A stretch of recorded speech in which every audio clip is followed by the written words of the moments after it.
The American elm tree should never have survived. Nearby, there was an explosion. A truck loaded with 4,000 pounds of explosive drove into the Oklahoma City Federal Building. The building was devastated. Buildings around it were heavily impacted. The tree, branches blown off, leaves were gone. There wasn't much left to it. And then the nearby cars that caught on fire left it burned and charred. People wanted to cut it down, use the projectiles that were embedded in it for evidence, but others wanted to save it. And so it was saved. About a year later, there was new growth, signs of new life and new hope. This tree was resilient.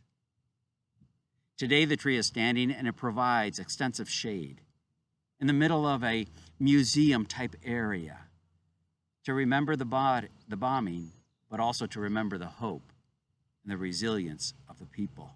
There's an inscription on that tree nearby. Let me read it to you.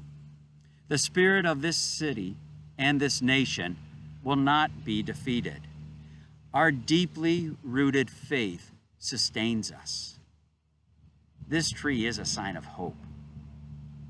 Hope that is rooted in faith. God is planting trees today all around this world, and in our nation particularly right now. Isaiah 61:3 says this, "They will be called oaks of righteousness, a planting of the Lord, for the display of his splendor." Trees of hope, resilient trees, demonstrating the love of God in the midst of chaos. That's what God is up to now through his people.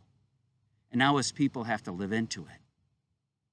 The next verse says something very interesting in light of our times. They will rebuild the ancient ruins and restore the places long devastated. They will renew the ruined cities that have been devastated for generations.